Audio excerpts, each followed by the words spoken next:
सरकार में कुछ नहीं है, गरीबों को ले जाके थाने में भर दिया जाता है।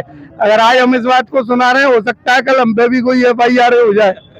गुंडों की सरकार है, हम नहीं मानेंगे। बस ये बीजेपी वाले जिसे माता कहते हैं, गौ माता, उसके लिए क्या कह पन्नियां खा रही हैं। गरीब तबके के लोग हैं, उनकी सुनवाई थाने तक में नहीं होती। अगर कोई रिपोर्ट लिखा के बता दे तो उनका शोषण पे शोषण किया जाता है। और जो भारतीय जनता पार्टी लोगों को गुमराह करने का काम करती है, केवल झूठ बोलकर अपना वोट समेट ले जाती है।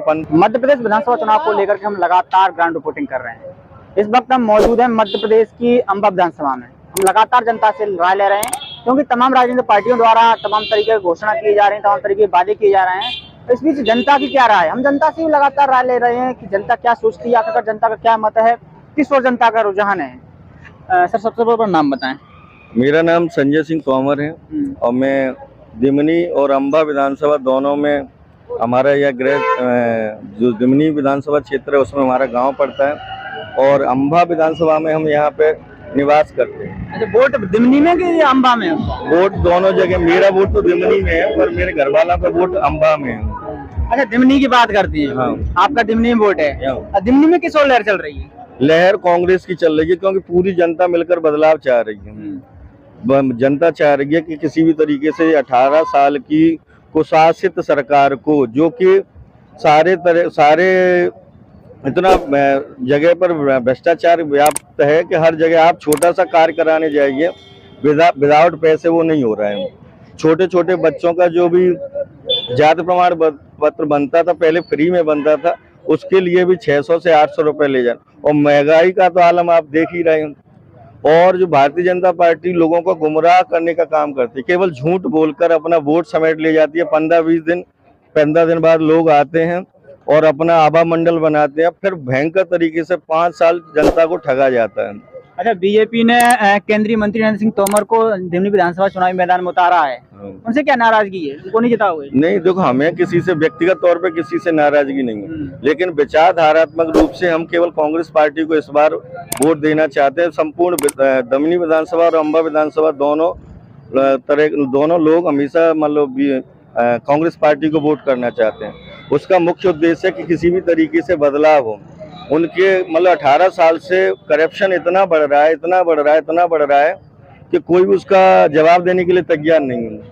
और जितने भी टिकट भी बांटे जाते हैं, सब अपने अपने लोगों को बांट जाते हैं और जाति गणना और अन्य आधारों पे हमारा बंटवारा करके हमसे किसी भी तरीके से वोट ले लिया जाता है। जब सत्ता बन जाती है तो जनता तो हो जाती है नौकर। अभी तो राजा बना रहे हैं जनता को दरवाजे पर आकर, लेकिन हमारी पूरे कमावे सभी चीजों को नष्ट करने का काम किया जा रहा है। अब मैं एक बहुत बड़ा प्रश्न करना चाहता हूँ कि जिन्होंने विकास ही किया है, फिर मध्य प्रदेश पर 4 लाख करोड़ का कर्जा कैसे हो गया?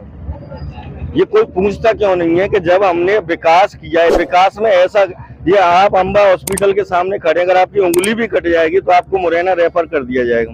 कोई भी डॉक्टर अवेलेबल नहीं है, कोई रात के 12 बजे आ जाएंगे तो कोई भी सुविधा नहीं है। वो तो सीधा लिख देंगे कि भाई आपको तो जाना है, मुरैना जाइए।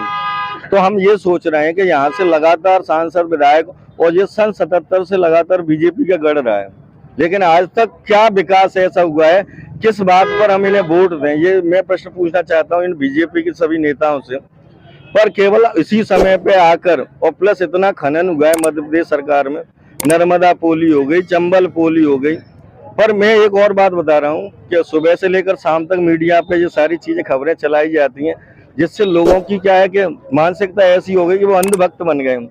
जबकि हमें ईश्वर ने बुद्धि सिर्फ इसलिए दी है कि हम प्रश्न करें, because it is the right of the democracy, because the 6 fundamental rights. सबसे पहला राइट है राइट टू फ्रीडम, स्वतंत्रता को अगर मान लो बीजेपी के विरोध में बोले जाते तो हमें पाकिस्तान चला जाना चाहिए। ये कोई मत है क्या हम क्वेश्चन नहीं करें? हम जनता है, हमसे वोट मांगा जा रहा है, हमारा मताधिकार का हमें प्रयोग किया जा रहा है और हमारे साथ दुर्व्यवहार होता है। आप अंदाज करिए, जो मैं कह रहा हूँ गरीब तबके के लोग हैं, उनकी सुनवाई थाने तक में नहीं होती। अगर कोई रिपोर्ट लिखा के बता दे तो उनका शोषण पे शोषण किया जाता है। तो मैं तो ये चाहूंगा कि किसी भी तरीके से अब की बार बदलाव के लिए वोट हो। और मैं सभी यहाँ पे खड़े हुए बंधुओं से भी गुजारिश करूंगा, किसी भी तरीके से कांग्रेस का सिंबल कौन कैंडिडेट है कौन नहीं है, क्या इससे कोई मतलब? भारतीय जनता पार्टी ये भी आरोप लगा रही है कि कांग्रेस है जो धर्म विरोधी है। सनातन धर्म विरोधी। आप अंदाज करिए, बीजेपी ये बात कहती है कि हम धर्म सहायक हैं, तो एक ऐसा काम बता दीजिए जिन्होंने धर्म के लिए किया।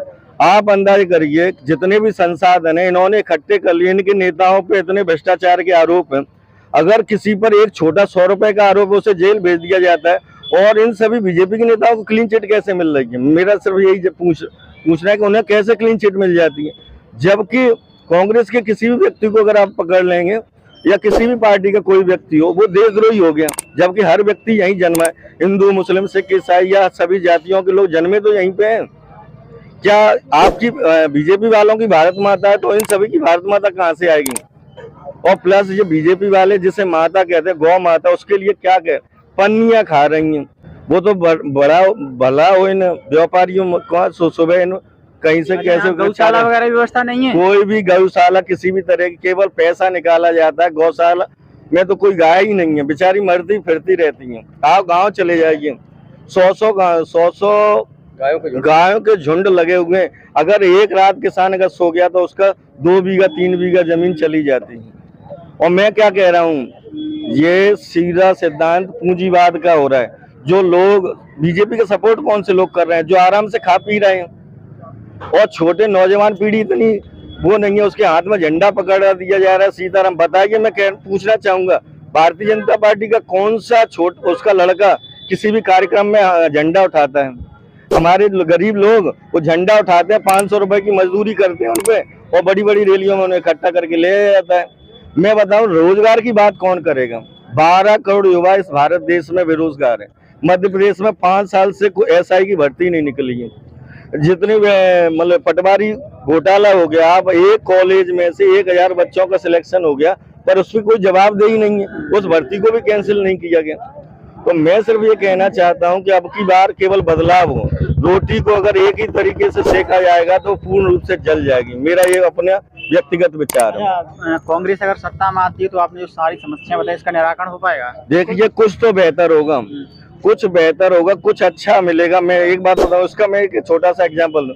15 महीने जो कमलनाथ जी ने जो सरकार चलाई थी, उसमें बहुत शुद्ध के खिलाफ युद्ध था। आप अंदाज करिए, मुरैना जिला में हजारों लीटर दूध मतलब बनाकर बेच दिया जाता है। अगर ये गांव से दूध 40 रुपए 30 रुपए उठ रहा है, अगर ये दूध का करप्शन हट जाए तो एक किसान मजबूत होगा जिसको 100 रुपए लीटर दूध बेच पाएगा। और मैं ये कह रहा हूँ कि बहुत बड़ा अंतर है। बड़े बड़े उद्योगपतियों को पकड़कर बीजेपी पार्टी, लेकिन गरीबों की कौन सुनेगा? गरीबों को भी एक ऐसी पार्टी है, मैं कहता हूं कि कांग्रेस एक ऐसी पार्टी है जिसने हमेशा गरीबों की आवाज बुलंद की है। शिक्षा के क्षेत्र में बीजेपी ने कितना क्या कार्य किया है? मैं आपको बता रहा हूं कि कोई भी यहाँ पे खड़ा हुआ व्यक्ति हो जो शिक्षित हो, वो मुझसे आके थोड़ी सी डिबेट कर ले। शिक्षा का कोई भी महत्व नहीं है बीजेपी में, शिक्षा वो चाहती नहीं है। आप तमाम जो सरकारी स्कूल बने हुए हैं उसमें कैसी क्या शिक्षा तमाम स्कूल बने, वहाँ पे टीचर ही टाइम पे नहीं पहुँचते। कितने बच्चे वहाँ पे केवल उनको अटेंडेंस के लिए रखा गया है। नहीं, आप किसी भी स्कूल में जाकर एकदम से दौरा कर दीजिए, वहाँ पे आपको एक भी टीचर नहीं मिलेगा।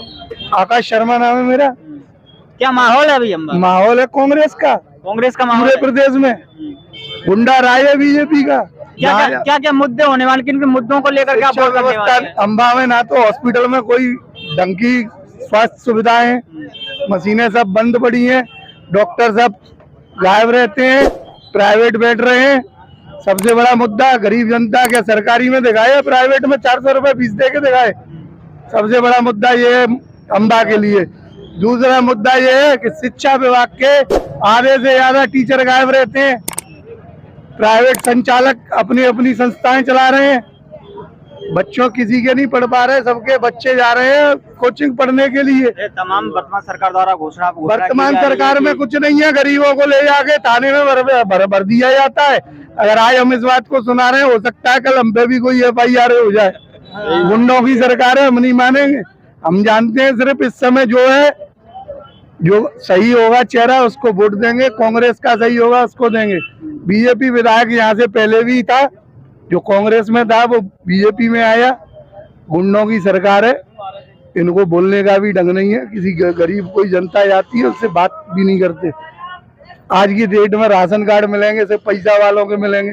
गरीब आदमी को BPL दिखा दो, केवल 10% मिलेंगे, 90% मिलेंगे सब पैसे वालों के।